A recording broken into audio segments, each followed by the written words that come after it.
Hi friends, today we will start class 7 science chapter 9 motion and time. So let's start. In class 6, you learned about different types of motion. You learned that a motion could be long, a straight line, it could be circular or periodic. हमने class 6 में बहुत सारे motions के type में पढ़ा है. वो एक स्ट्रेट लाइन मोशन भी हो सकता है, वो एक सर्कुलर मोशन भी हो सकते हैं और वो एक पीरियोडिक मोशन भी हो सकते हैं ऐसे वाले. Can you recall this 3 type? क्या तुम्हें ये 3 टाइप्स के मोशन याद है? Straight line, circular and periodic. Table 9.1 gives some common examples of motion. Identify the type of motion in each case. तो ये कुछ टाइप ऑफ मोशन है. Soldiers in march past is a straight line motion. Bullock cart moving on a straight road तो straight line motion. Hands of an athlete is periodic motion. Pedal of a bicycle is circular motion.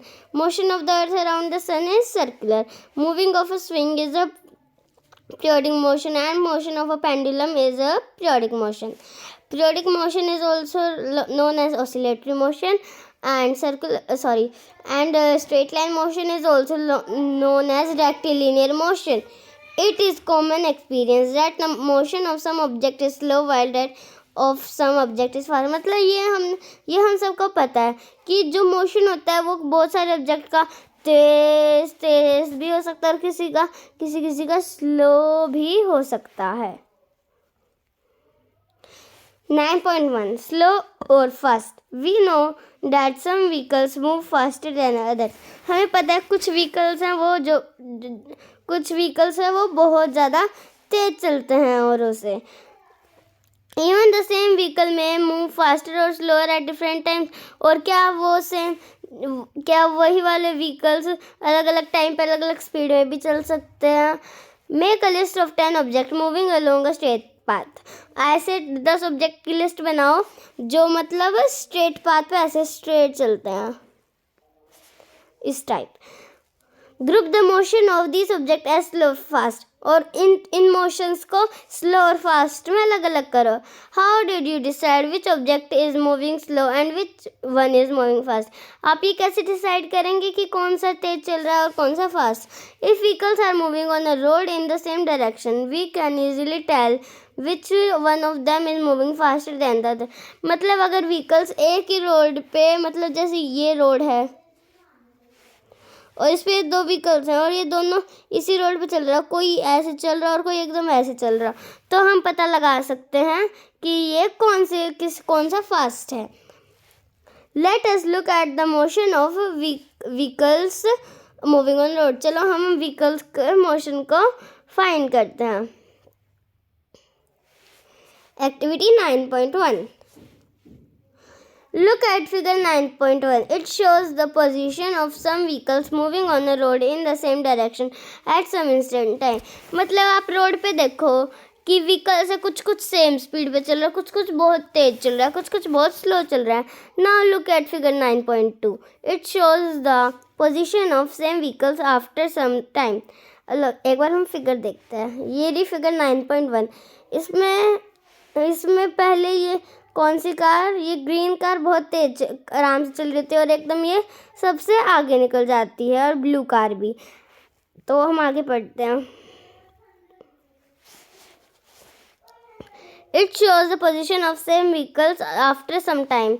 और ये वही same position दिखाता थोड़ी सी देर बाद. From your observation of 2 figures answer the following question. आपकी इस observation के थोड़ी सी देर बाद इन क्वेश्चंस को क्या करो, इन क्वेश्चंस को आंसर करो. Which vehicle is moving the fastest of all? कौन सा व्हीकल है जो सबसे तेज चल रहा है? बताओ. आप कमेंट करो इसका आंसर.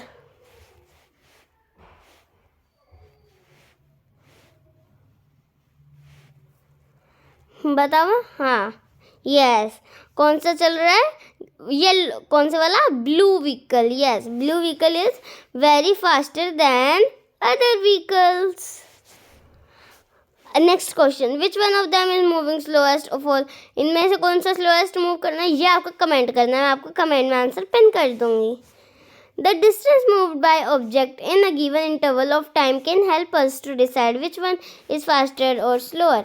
तो मतलब ये जो हमें ये चीज़ हमें पता लगाती है कौन सा फास्टर और स्लोअर है, इसको हम डिस्टेंस कहते हैं. For example, imagine that you have gone to see off your friend at bus stand.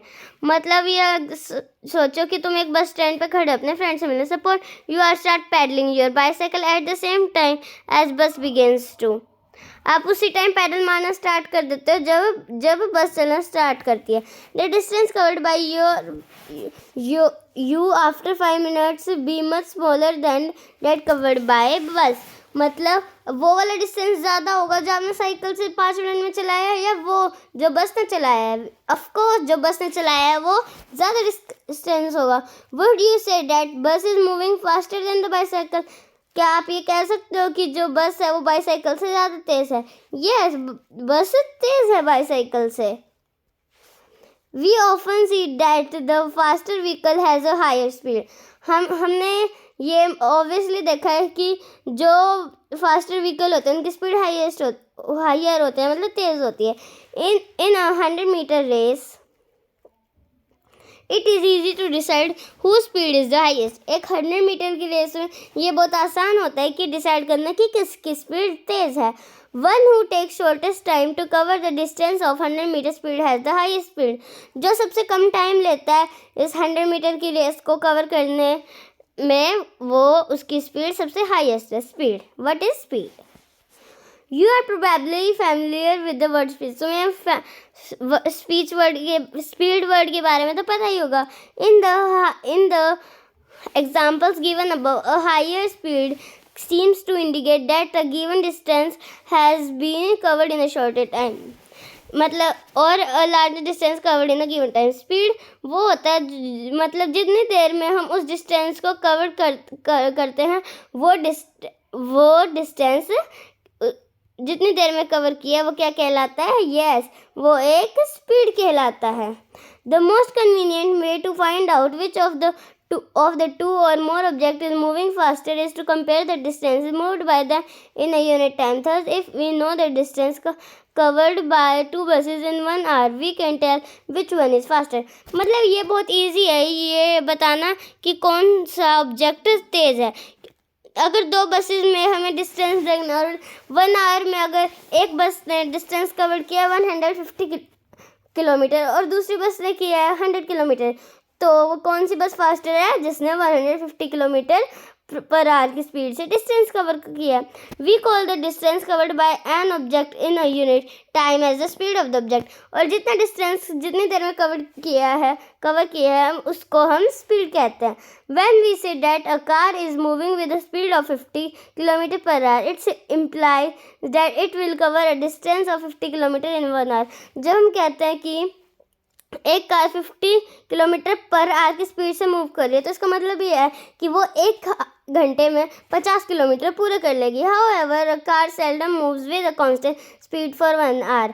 और एक कार है वो कभी कभार सेम स्पीड पे चलती है 1 आवर के लिए. In fact it starts moving slowly and then picks up speed. मतलब ये पहले मतलब आराम से चलती है और एकदम स्पीड पकड़ लेती है. Has a speed of 50 kilometre per our. और ये so when we say that car has a speed of 50 kilometer per hour, we usually consider only the total time covered by it in 1 hour. तो हम बस बार बार यही check करते हैं कि उसने कितना डिस्टेंस कवर किया है कितने देर में. यस, 1 आवर में. We do not bother whether the car has been moving with a constant speed or during that hour. क्या ये ज़रूरी है कि वो उस मतलब 1 घंटे में सेम स्पीड में चलती है? नहीं, हम उसकी स्पीड चेंज भी हो सकती है बार बार. और जो बस वगैरह में मतलब किसी भी चीज़ में स्पीड किससे मेज़र की जाती है? यस, स्पीडोमीटर से. किससे? स्पीडोमीटर. एंड डिस्टेंस किससे मेज़र किया जाता है? करा जाता है? ओडोमीटर. किससे? हाँ, odometer. The speed calculated here is actually the average speed of the car. जो स्पीड इसमें मेज़र की जाती है वो मतलब एवरेज स्पीड होती है, मतलब मिनिमम स्पीड या मैक्सिमम स्पीड होती है उस कार की। In this book we shall use the term speed for average speed. इस बुक में हम स्पीड का यूज करते हैं एवरेज स्पीड को जानने के लिए। So for us the speed is total distance covered divided by total time taken thus. तो स्पीड का फॉर्मूला क्या होता है निकालने का? स्पीड इज इक्वल टू, मतलब टोटल, मानो टोटल डिस्टेंस है 250 किलोमीटर और स्पीड क्या है उसकी? स्पीड है 50 किलोमीटर पर आवर। तो ये इतना डिस्टेंस कितने आवर में कवर करेगी? तो हम इसको देखते हैं। 0 से 0 कैंसिल, 5 से 5 को काटा, मतलब 5 kilometre per our. No sorry, yes, उसको 5 आवर्स लगेंगे। स्पीड क्या है उसकी? 5 hours 250 kilometre, 250 kilometre in 5 hours. Uniform motion and non-uniform motion. In everyday life, we seldom find object moving with a constant speed over long distance or for a long duration time. हमने आजकल बहुत सारे vehicles देखे हैं जो same speed में बहुत सारा टाइम तक चलती है। If the speed of an object moving along a straight line keeps changing, its motion is said to be non-uniform motion. मतलब अगर कोई स्ट्रेट लाइन पे ऑब्जेक्ट चल रहा है और उसका जो स्पीड है वो बार बार चेंज होती है, उसे क्या कहते हैं? Non uniform motion. On the other hand, an object moving along a straight line with a constant speed is said to be in uniform motion. और इसी के तरह अगर स्ट्रेट लाइन पे कोई भी ऑब्जेक्ट सेम स्पीड में चल रहा है, मतलब कांस्टेंट स्पीड में चल रहा है, उसे कहते हैं uniform motion. In this case the average speed is the same as the actual speed. इसमें एवरेज स्पीड भी सेम होगी और एक्चुअल स्पीड भी सेम होगी। We can determine the speed of a given object once we can measure the time taken by it to cover a certain distance. मतलब हम उसकी speed का भी स्पीड का टाइम मेजर करके और उसका डिस्टेंस निकाल के हम स्पीड निकाल सकते हैं। In class 6 you learn how to measure distances. आपने क्लास 6 में पढ़ा है कि आप डिस्टेंसेस को कैसे मेजर कर सकते हो। But how do we measure time? Let us find. तो लेकिन हम टाइम को कैसे मेजर करते हैं? चलो हम जानते हैं। Measurement of time.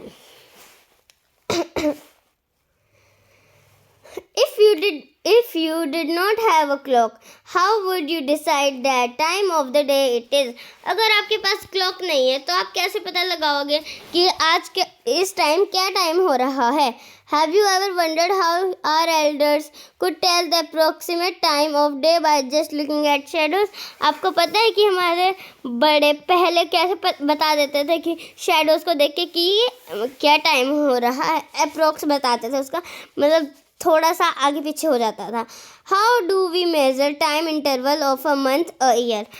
हम अपना टाइम इंटरवल कैसे मेजर करते हैं? जैसे कि एक मंथ, एक ईयर, एक हफ्ता, एक दिन। Our ancestors noticed that many events in nature repeat themselves after definite intervals of time. मतलब हमारे ancestors ने, हमारे पूर्वजों ने ये नोटिस किया था कि मतलब कुछ चीज़ें हैं जो सेम टाइम में रिपीट होती हैं। जैसे अर्थ की रोटेशन हमेशा 365 डेज एंड कितने आवर्स? यस, 6 आवर्स में कंप्लीट होती है। सो मतलब इस वजह से 6 hours multiply 6 × 4 is equal to 24। So इस वजह से after every 4 years there is a leap year of 366 days. For example, they found that sun rises every day in the morning. The time between one sunrise and next was called a day. मतलब उन्होंने ये notice किया कि जो sunrise है वो हमेशा दिन में होता है और उन्होंने देखा और उन्होंने ये कहा कि एक सनराइज से अगले सनराइज के बीच का डिस्टेंस क्या कहलाता है? A day. Similarly a month was measured from one new moon to the next. ऐसे ही एक मंथ में नया मून आता है, मतलब जो ऐसे मून एक्सपीरियंस होता है, जैसे पहले वो फुल मून से वो थोड़ा सा कैसे, वेट अ मिनट, पहले तो वो आएगा फुल मून ऐसे एग्जैक्ट सर्कल में, फिर इसके बाद ना वो थोड़ा सा हाफ हो जाता है, मतलब इस टाइप में, वो यहाँ से इतना कट हो जाता है, इतना, फिर उसके बाद वो थोड़ा सा और हो जाता है, फिर उसके बाद वो पूरा हाफ हो जाता है, फिर वो इससे थोड़ा सा कम हो जाता है, फिर उससे थोड़ा सा कम, फिर उससे थोड़ा सा कम, फिर एकदम बाद में वो फिर से एक फुल मून आ जाता है। और ये सारा डिस्टेंस होने में, इंटरवल एक्सप्लीस होने में कितना टाइम लगता है? 1 मंथ। इसलिए 1 महीने को हमने इस बात से जाना। Oh my God. तो इससे हमें पता चल जाता है कि मतलब इस मून से ख़त्म होके वापस नया मून आएगा तो वो 1 महीना कंप्लीट हो जाएगा। A year was fixed as the time taken by the earth to complete 1 revolution of sun। और हमने 1 साल को कैसे जाना? जब जो अर्थ है वो अपना 1 रेवोल्यूशन सन के अराउंड कंप्लीट कर लेती थी, मतलब ऐसे घूम के वापस यहाँ पे आ जाती थी, उसमें उसको 365 डेज मतलब 1 ईयर लगता था।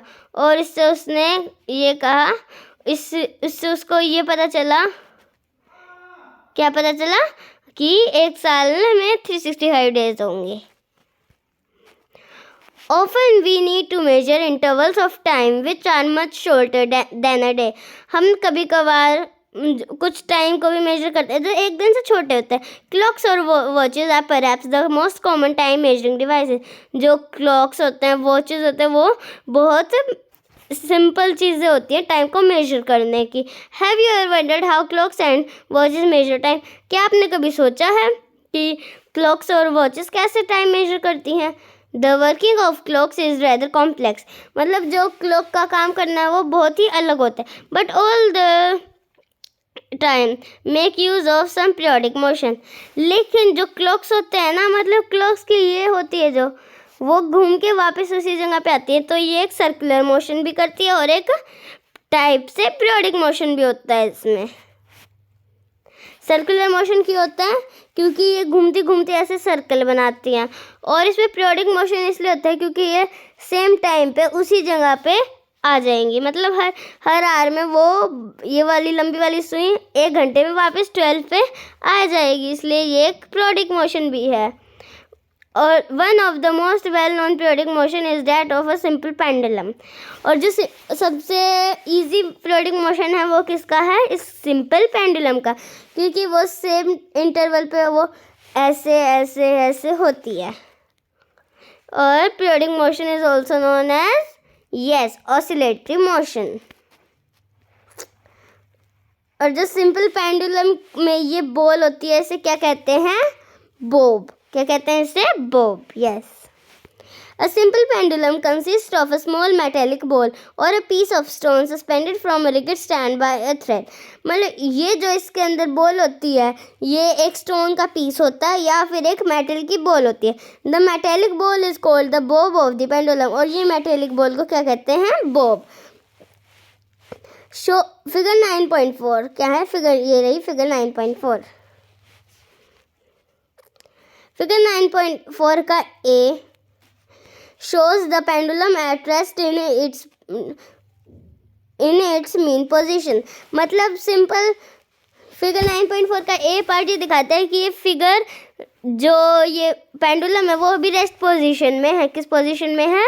यस, वो रेस्ट पोजीशन में है, वो कुछ काम नहीं करी, वो बस एक जगह खड़ी है। When the bob of the pendulum is released after taking it slightly to one side, it begins to move to and fro। Figure 9.4b ये वाली। और मतलब जब ये मूव करना स्टार्ट कर देती है ऐसे ऐसे ऐसे ऐसे, तो ये रेस्ट में नहीं होती, ये होती है किसमें? हाँ, ये एक मोशन में होती है। The to and fro motion of a simple pendulum is as example of periodic or an oscillatory motion। और जो ये इसका मूव करना ये एक periodic motion का या oscillatory motion का example है। The pendulum is said to have completed one oscillation when its bob starting from its mean position O moves to A to B and back to O। मतलब ये पहले यहाँ पे होता है रेस्ट पोजिशन में, ये ए से बी तक जाता है और वापस ओ पे आ जाता है, ये होता है one oscillation. The pendulum also completes one oscillation when its bob moves from one extreme position A to the one extreme position B and comes back to A. The time taken by a pendulum to complete one oscillation is called the time period. मतलब ये ऐसे भी जाना जाता है कि A से O तक जाएगा, O से B तक जाएगा, और जब वापस ए पे आ जाएगा, वो भी एक ऑसिलेशन कहलाती है। और एक ऑसिलेशन का जो टाइम होता है उसे कहते हैं टाइम पीरियड। अब ये एक एक्टिविटी है। Set up a simple pendulum as shown in figure 9.4। पहले एक किसको पेंडुलम को जैसे 9 फिगर में दिखाई हुई है वैसे कर दो। विद अ थ्रेड ऑफ और string of a length nearly 1 metre. Switch off any fans nearby. Let the bob of pendulum come to rest at its mean position. फिर बाद में उसको एक फैन से टांग दो। Mark the mean position of bob on the floor below it और on the wall behind it. और बाद में उसको ऐसे ऐसे मतलब कुछ इस टाइप में हिलाओ और देखो उसको एक ऑसिलेशन पूरा करने में कितना टाइम लगता है उस पेंडुलम को। To measure the time period of the pendulum we will need a stop watch. हमें एक स्टॉप वॉच की ज़रूरत पड़ेगी उसका टाइम मेजर करने के लिए। However, if a stopwatch is not available, a table clock or a wristwatch can be used to set up can be used। मतलब अगर हमारे पास स्टॉप वॉच ना हो तो हम किसी टेबल क्लॉक या रिस्ट वॉच का भी यूज़ कर सकते हैं। To set the pendulum in motion gently hold the bob and move it slightly to one side.